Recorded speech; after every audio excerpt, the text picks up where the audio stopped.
When applying for a loan, your credit is going to be one of the biggest determinants in how costly that loan is for you.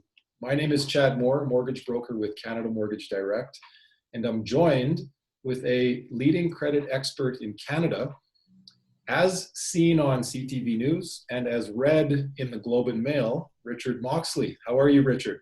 Hi, good. How are you doing? I'm very well, thank you. Thank you for making time here to join me.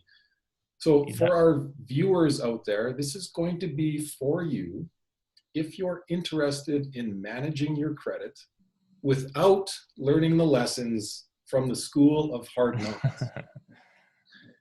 If you're monitoring your credit and or have a big purchase in the future, like a home or an auto loan, this is going to be for you. We're going to cover the fundamentals of credit. We're going to talk about managing credit in difficult times.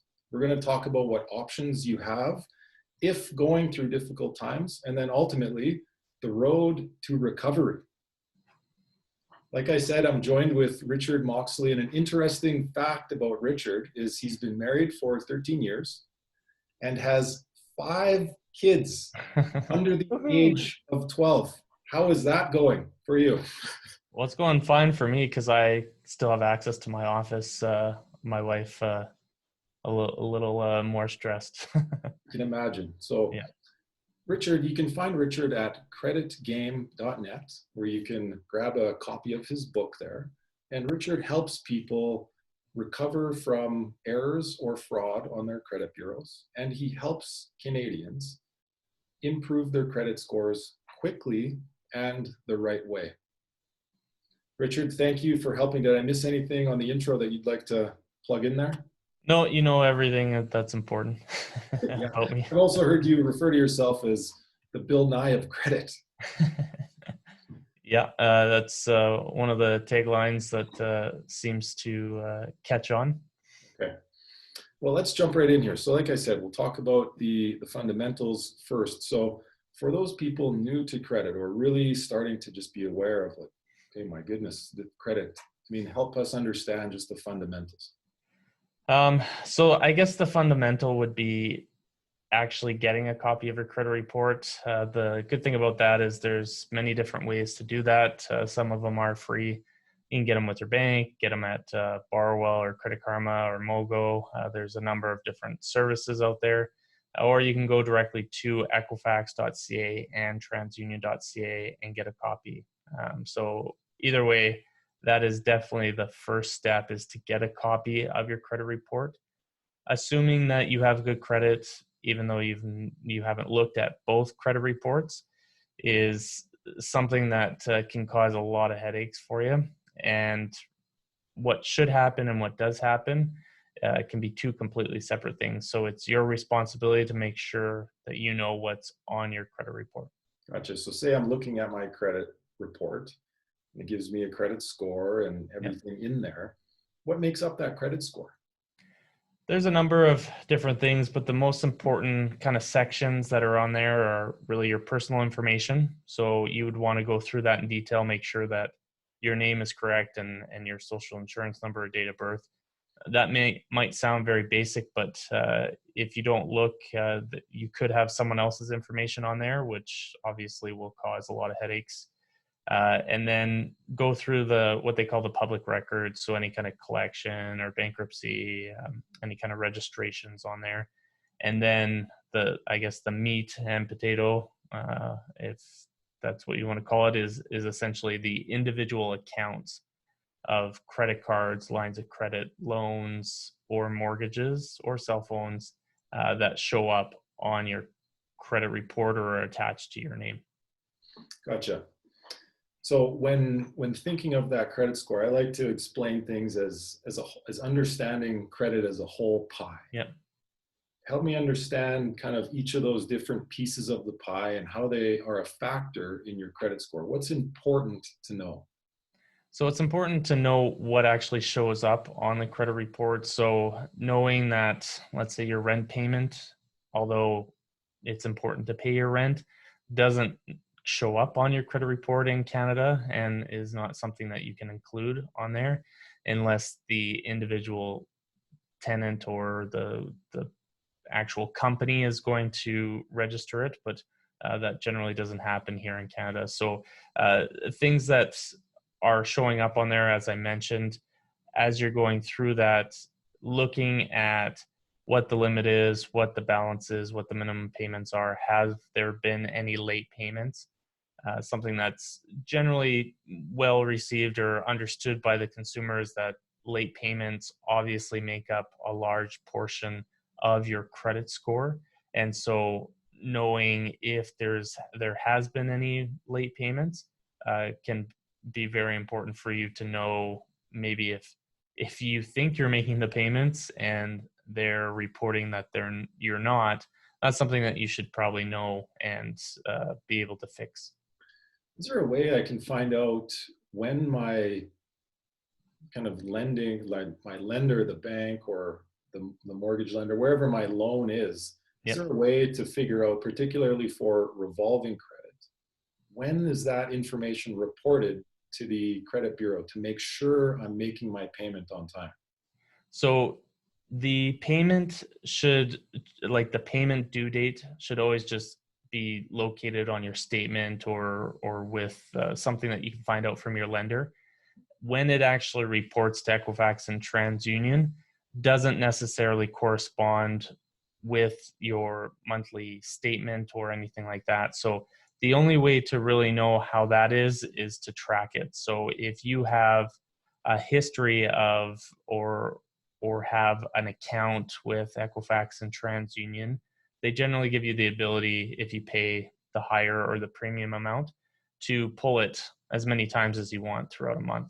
So if you really wanted to track it, you could essentially pull your report every day or every few days just to see when it's updated.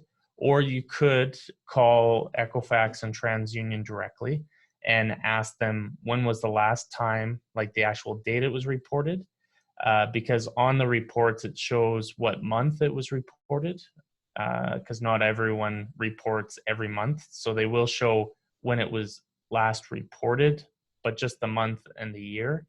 The date you would actually have to call or track it somehow to see what's happened in the past and just predict that that's the way it's going to be in the future. Gotcha. So I think what's important to note is pay your bills and make sure at least the minimum payment is by the due date. Yes. The reporting seems to be a bit of a moving target. And like you said, if I wanted to really drill that down, it's possible, but pay the bills on time. So how big of an influence is your bill repayment history to your overall credit score?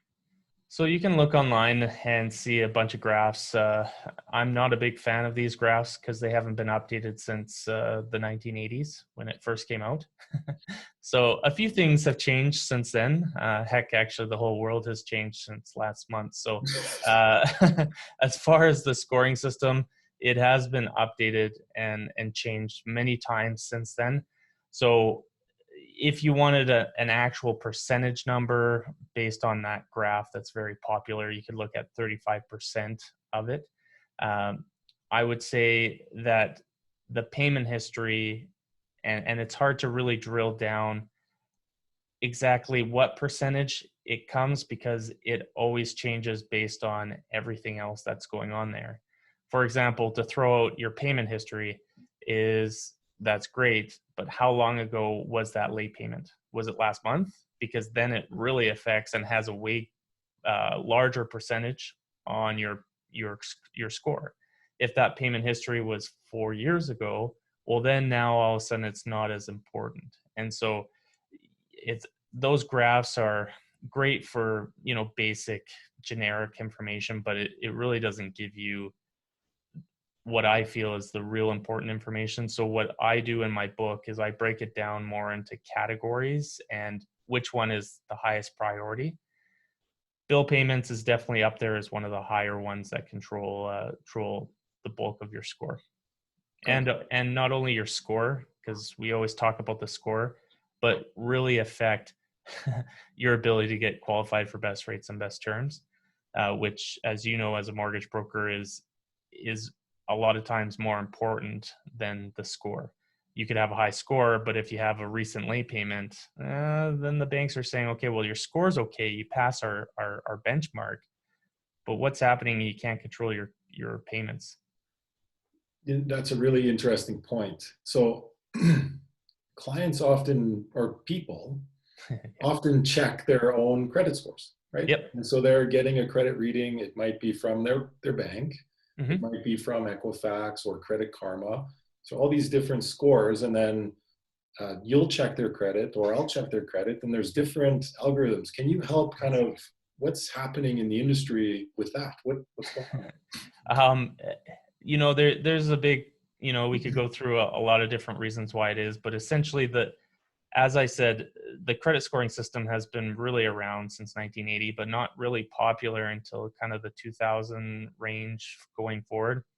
And there has been a lot of changes to that scoring system even from then. And it's up to the individual banks and lenders which scoring system they're going to use. So whether it's FICO or the ERS 2.0 or the TransUnion or the empirical score, whatever that bank wants and is paying for, that's what they get. And so what this has done is create a whole bunch of confusion about this credit score, because what the consumer sees is not what the banks use, which it doesn't matter how much you're going to pay as a consumer or if you're getting it for free, that score is not what the banks use, which is why this new book that I launched just at the end of last year, that's the real premise. Thanks. The real premise of that is, listen, we can talk about the score and yes, the score is one aspect of credit, but my passion, my message of the book is really, listen, stop focusing on the score, stop obsessing about it. Here is how the game works. Here are the rules of the game. If you follow these, the score will take care of itself. So I don't care what your score is, as long as you're getting approved for best rates, best terms, and not restricted in any way because of your credit. Other than that, I don't care what your score is. Okay, right on. Yeah. So in terms of the fundamentals, so the making payments on time, Mm-hmm. that's a big one. Yes. The recency of any missed payments, right? The more recent, it's the recency effect. That's a big one. Or how many? Yeah, what's another fundamental that's really important to having a good overall credit profile? So one of the largest effects to the credit score that is overlooked is the balance to the limit when it comes to credit cards. So the other types of credit accounts, like a mortgage, a line of credit, a loan, even a cell phone account, these either don't affect the algorithm or the scoring system at all, or very, very little, or a lot less than what they used to. Credit cards, though, are still very, how do I want to say it? So the score is very much revolving around your credit card balance versus your limit.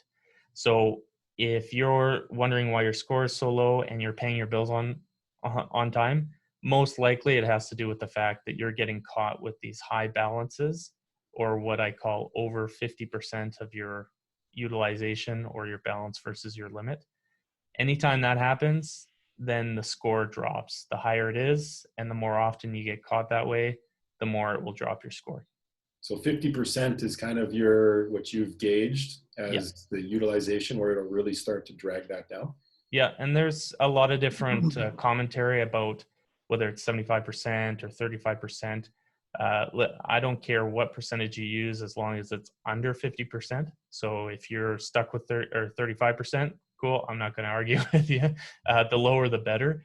75% is when I did the research for my first book back in 2006.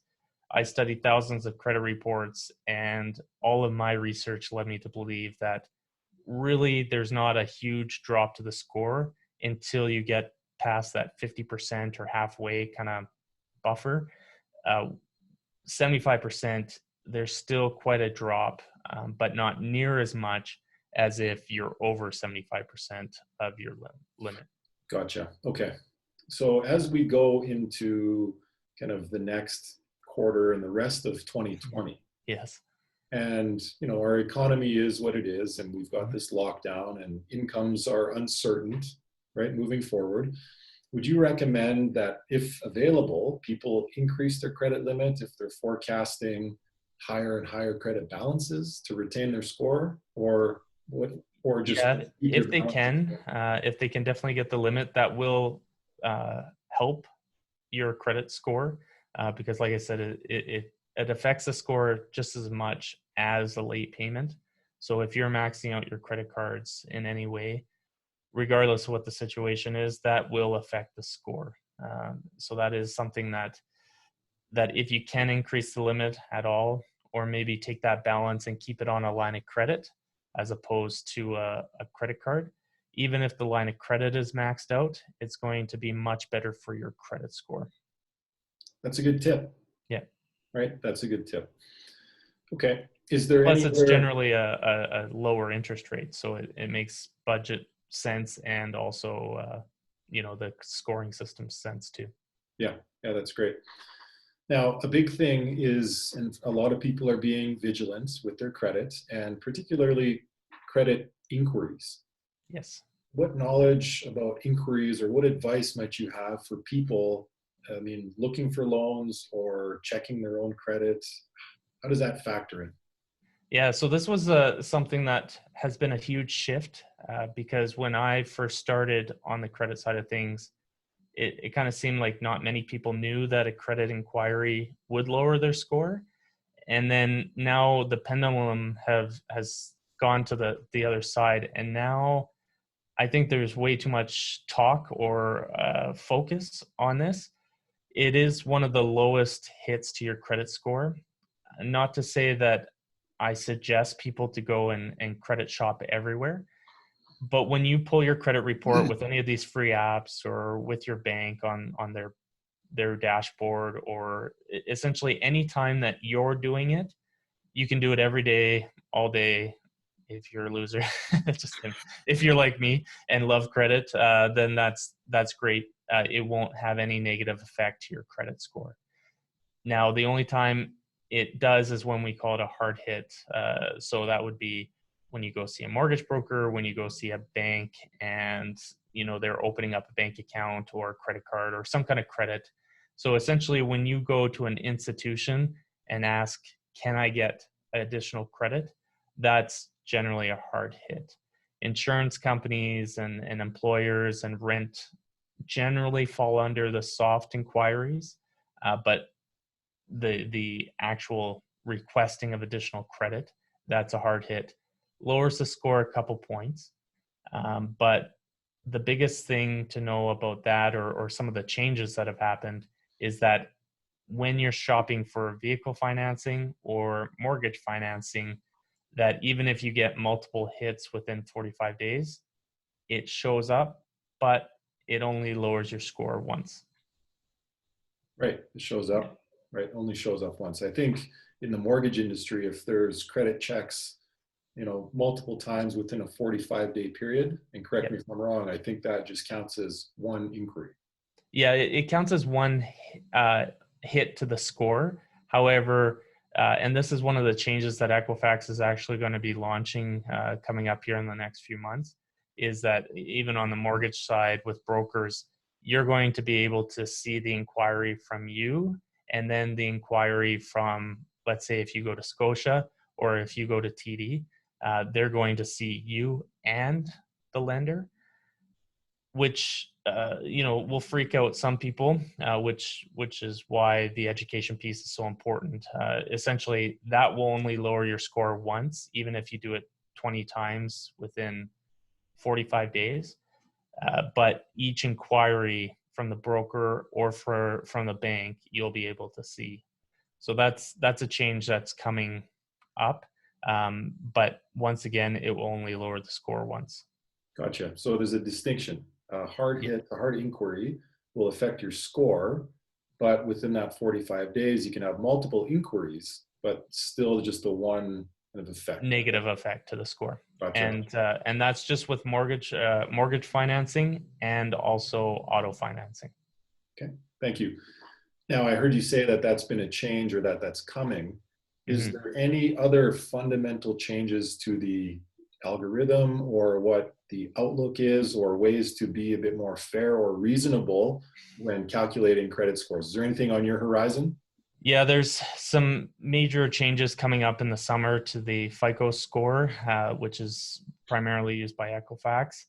And that will be pri- primarily, from what they've said, has to do with the balance versus the limit. Now, exactly what will happen, they won't tell anyone. So essentially, the summertime is when I will be going and tracking and testing everything, so that I can make sure that I have the most up to date information. Other than that, I, from what their press release has said and what I've been able to get from them directly, that's something they're looking to look at, or looking to kind of be more transparent on how many late payments or how much the balance has been versus the limit. And but exactly what effect that will have on the score, I'm not sure because I haven't tested it out yet. Any predictions, Richard? um you know, I'm assuming, like, right now, if you had a racked up credit card and you paid it off, and then, like, if you had a, let's say you had a client and they had a 600 credit score, and it was all because their credit cards were maxed out, just because they got caught over that, maxed out or high, then one of the tricks you can do is pay that down to zero or lower than the halfway, wait 30 days, and then all of a sudden that score can jump 50 points. So I think that they're going to do softening of those high jumps and decreases and increases to the score, and soften that with more historic, looking over the history of how high you've been, which can be either a good thing or a bad thing depending on the client file. But if the clients know that, then that's good for them, because then, even if, let's say, they book a trip or randomly got caught with a high balance, even though typically they keep a low balance, then that's more indicative or a correct reporting, I think, for the score. So we'll see. It's interesting. As I'm listening to you, it's like, oh, the credit game, and I couldn't help but just think of your book. The title of Richard's book is, Yeah. the credit game. So be sure to visit Richard's website, creditgame.net, for if there is, new releases to the algorithm or changes that would be good for you to be aware of. Richard's going to be certainly updating everybody, and make sure to check out his book. So that's a good tip. Thank you. And it seems reasonable and fair that if that is in fact what's happening, to take a longer term of more slow burn versus just Right. these blips. I Right. could get behind that. If that ends up being the case, yeah, reach back out and let me know. Yeah. Sounds good. Okay, so keeping in context, the health crisis, the financial crisis, the oil crisis, we're just in crisis mode. A lot of crises out there. Yeah, a lot of crisis. That's the understatement, right, of the year. So, I mean, and I thought about this interview, and what I really wanted to help people is that this is a game. And learning credit is usually the school of hard knocks, where I learn by going through something unfortunate. So what I wanted to help people with was, let's get the information up front, earlier in the process, so that I understand what might be coming down the tubes.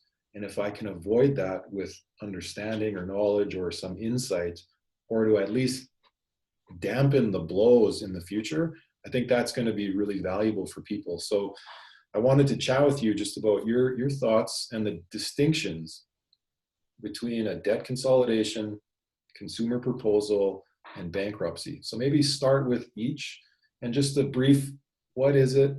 Who's it for? What's the benefit? How does it help? Go through all of those, and then we'll jump into, well, now how do we recover from that? Because life does happen. So start with consumer or debt consolidation. So I'm going to start with one that you didn't mention that I know is going to be really important: foreclosure. I call the foreclosure F word, and then the B word, or bankruptcy, the B word. And in my opinion, the F word is much more harsh. Uh, Having a history with mortgage financing, we can do a lot of rebuilding and get your credit back to best rates and best terms, regardless of what debt program or kind of whatever happens, generally within 2 years of completion of any debt program.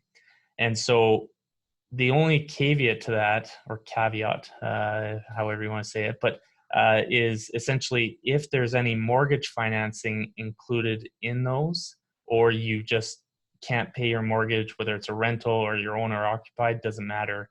If your name's on a mortgage and you foreclose, essentially at that point, you're probably not going to get mortgage financing for the next 6 or 7 years, depending on the process and how it sets up. So that is one of the worst things that you can do for your credit, other than like a double bankruptcy or something.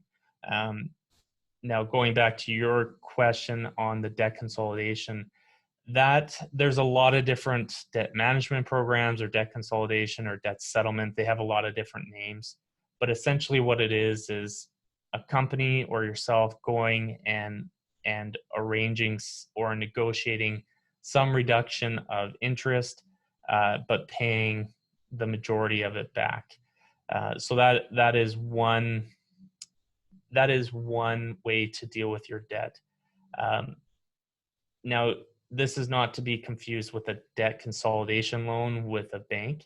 If you can get a debt consolidation loan with the bank, the only thing that will do to your credit is that the accounts or credit cards or lines of credit that you include into the debt consolidation loan will then be closed, which will lower your score, because now all your good history, that like active history that you've had, is now being closed down, and you're kind of starting brand new with this new loan, the debt consolidation loan. So it does lower your score, but would not be seen as a derogatory or show up on your public records at all. It's like a loan to take care of all your other debt.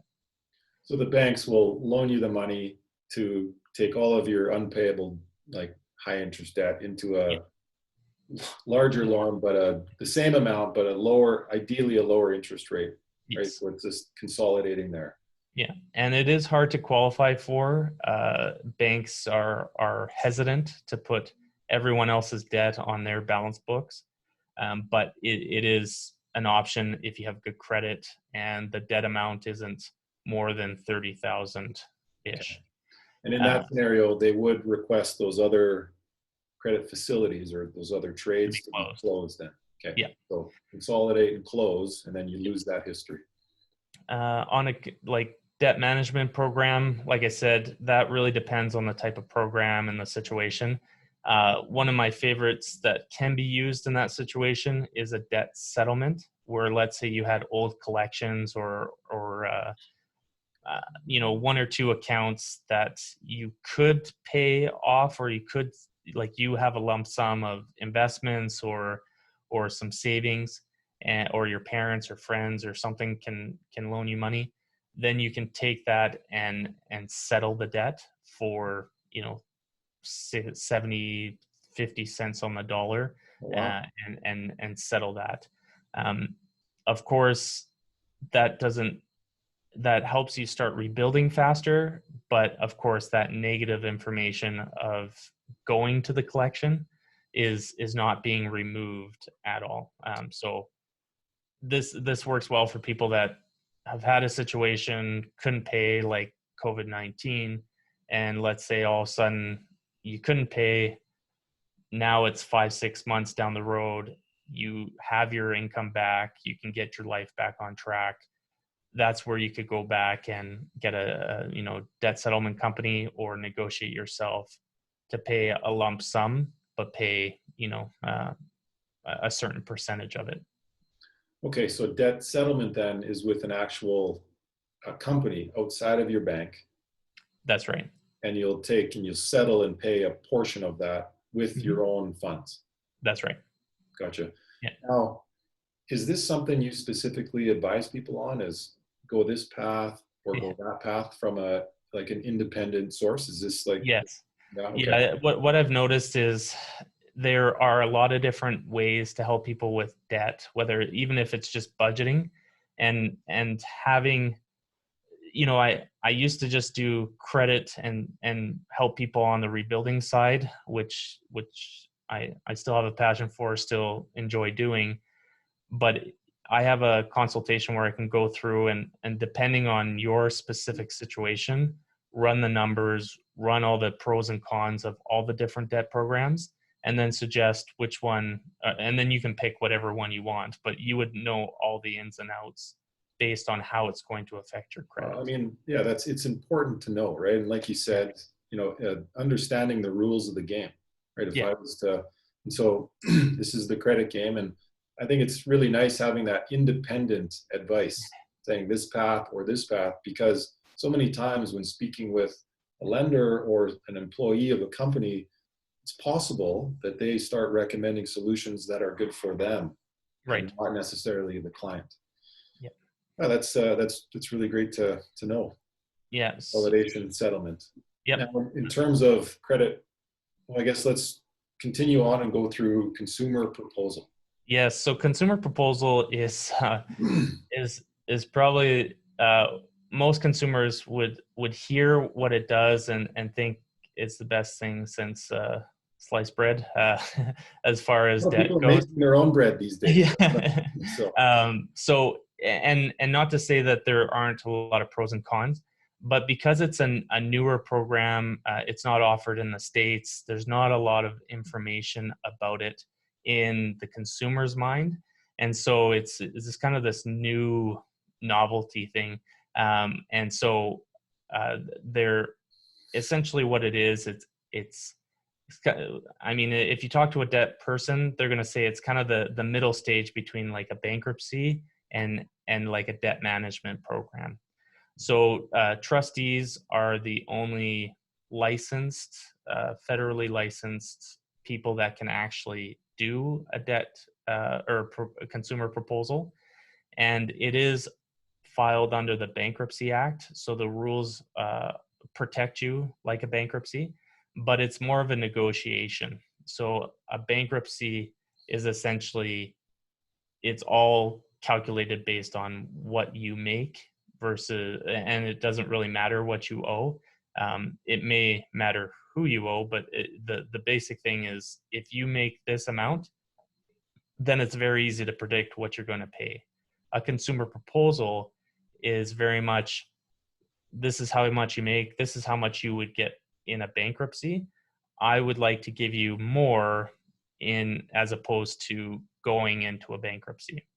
And so it's more of a negotiation, and a lot of people think you have to include your vehicle or a house or other assets into a bankruptcy or proposal, and that's not necessarily true. So it depends on the province, depends on a whole range of different factors, but the trustee does not want to take your house or your home, or sorry, your house or your vehicle away from you if they don't have to, or if you don't want them to. So there's a lot of different rules and different things with it, but as a basic guideline, bankruptcy, it's all based on what your income is, and it's very templated. Proposal really depends on which creditors you owe and how much and your income, and then you kind of come up with a number based on a number of different factors. it sounds like the path to either consumer proposal or bankruptcy, it seems like the intermediary I'd speak with to first is the trustee, and then they will help me navigate that fork in the road. Is that what I'm hearing? Yeah, so a trustee can work on either. Most will recommend a proposal just because people really hate the B word. And so anything else other than a bankruptcy, most people are more inclined to agree with. But that's something during the consultation, if people want to kind of get the non-biased information, that's something I can definitely go through. But if you do want to go directly to a trustee or any of these debt companies, generally speaking, or the ones that are licensed and the professional ones, there is no fee. So you go talk to the trustee, it's a free consultation. Go and talk to credit counseling or debt management program. If they're licensed and they're the actual people that are facilitating it, then I've never heard of them charging a fee.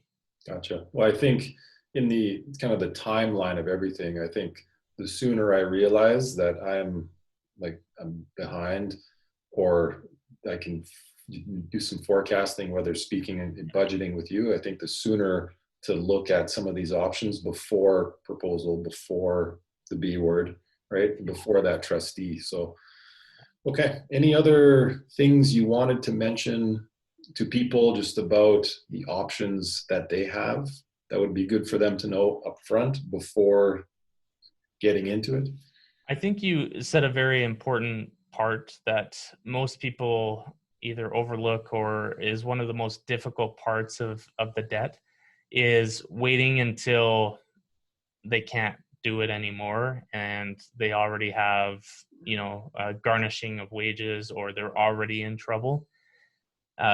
There are a lot of different solutions, a lot of different information out there, and people will naturally try and hang on as long as possible.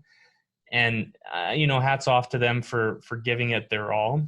But the amount of stress and the amount of just the mental and physical anguish that people will go through, these programs are like official programs designed by the government, federal and provincial, to make it so that people that are in this situation where there's not really a light at the end of the tunnel don't have to go through all of this physical and mental pain, but can actually go and get the help that they need. And it's like I when I see someone walk in and you can tell just physically of how tight and tense and just stressed they are. And then when they leave and there's actual game plan, or they know the rules, the pros and cons, that just lightens the load. Even if they have to go through a program, that's one, it has to be done. But we have so much unknown and so much fear that generally speaking, we either ignore it, or, we're just holding on, or hope that we're going to dig ourselves out. But a lot of times, if you're digging, you're just generally you're going down. So it just means you're wasting a lot of your life and a lot of pain and suffering, when you can go and get help and try and figure out a solution and a game plan, as opposed to just trying to figure it out yourself. I think that's another great reason. Creditgame.net, reach out to Richard.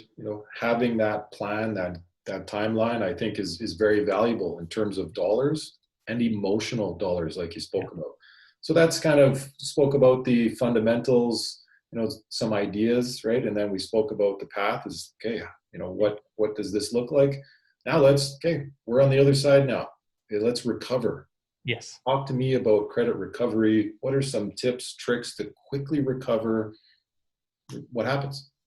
So one of the biggest, or one of my favorite parts or discussions about this whole credit talk, is essentially that what your credit is right now, whether it's good or really bad, is just a snapshot in time. And to be honest, most banks and lenders could care less what happened in the past. They just want to see what's happened in the last few years. So if you've been through a bankruptcy, no one cares, really. I mean, when I know it's, and I don't want to make it light and say, yeah, everyone go bankrupt, or just screw it and just everyone, renege on their responsibilities. I don't want to make light of it, but I also don't want people to be so afraid or overcome by the whole process, because I don't think it helps you in any way. My message is, with people that have been through any kind of issues, your credit can jump back and relatively quickly. When most people think it's on your credit report for 7 years. That's only in a few provinces, and even if it is on there, then you can still get best rates, best terms on a mortgage or other credit. You can still have a credit card in a lot of the different programs, or reduced credit card, even in a bankruptcy. There's a lot of options out there for you, and it's not as difficult as you expect. So if you are trying to rebuild, or even if you're new to Canada, the biggest thing is to get a new credit card. Credit card is affects the score the most out of all the different accounts. So when trying to rebuild or prove yourself again, a credit card is going to be my first suggestion on any type of credit, as long as you can handle it properly. Yeah, I mean, I've told clients, and I've seen this, is that, what happens, right? It's what I do about it that matters. So having a bad credit episode in my life typically isn't a life sentence, but it does show character of how I respond, which is what I'm hearing you say. Yeah. Now, getting down to the actual nitty gritty. So I go to get a credit card, but I'm just coming out of a bad credit and I'm really close to that happening. Where do I go? What does that process look like? Yeah, it's a good comment, because going to your bank or a major bank and asking for a credit card when you have bad credit it's embarrassing, because most likely you're going to get declined, because the banks want to see that you've proved with someone else other than them first. And so you're going to want to look at the B lenders, like or a secured credit card like Home Trust, Capital One, or two common credit cards that are out there. And these, even if it's a secured credit card, it is attached to your name. So not a prepaid credit card. That is just like a gift card, has no effect on your credit whatsoever. But a secure credit card is an amazing tool to get you started. So even if you need to do a security where you put, let's say, $500 in a secure GIC with the company, and then they give you a credit card for $500, that's still a great way to reestablish your credit. So that starts it, right? That's now right. I'm starting to rebuild and starting the clock. Yeah, put the past in the past and just prove going forward that you know what you're doing. Gotcha. So once I start that clock, is there any timelines, or is it all based on management of debt? When can I start to say, well, again, going to that utilization, not hard to spend $500. Yeah. When can I request that, or how does that process migrating away from the secured credit card? So after about 12 months, your score will be a lot higher. And then at that point, you can look at going to, some unsecured credit. That at that point, everyone's a little bit different. It really depends on where you're at. But generally speaking, 12 months proven with a secured credit card, most likely you can jump to an unsecured credit card without too many restrictions.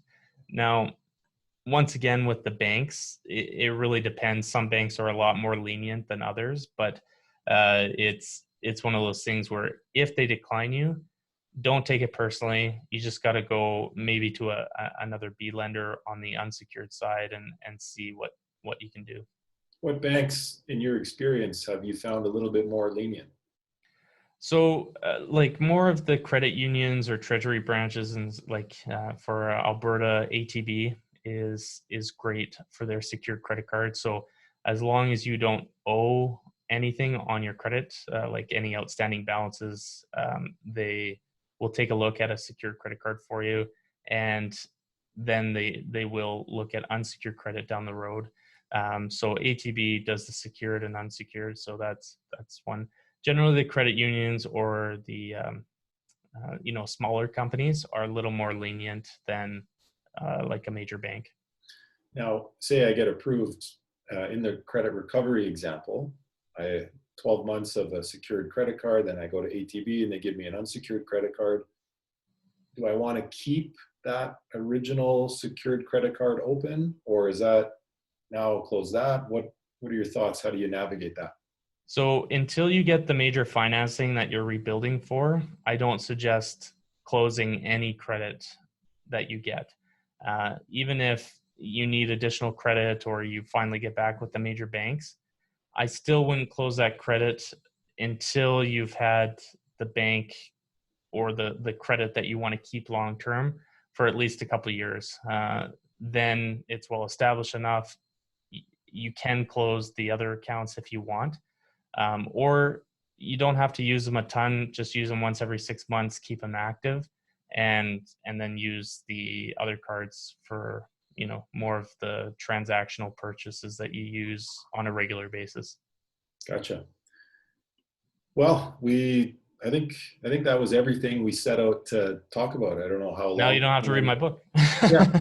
Well, no, there's a lot more detail in the book, which you can find at creditgame.net, and certainly reach out to Richard, info@creditgame.net. I'm going to post this video various places. I encourage our viewers, with any questions, you're probably not alone in thinking of that question. Yeah. And so it would be good if you posted wherever this is, engage. I'll invite Richard to monitor and bring him in with any questions or concerns, but you can also reach out to Richard on his website. Again, really appreciate you making time for this content. Thank you. And yeah, we'll be in touch again soon. Thank you again. That was good. Thanks. Thank you.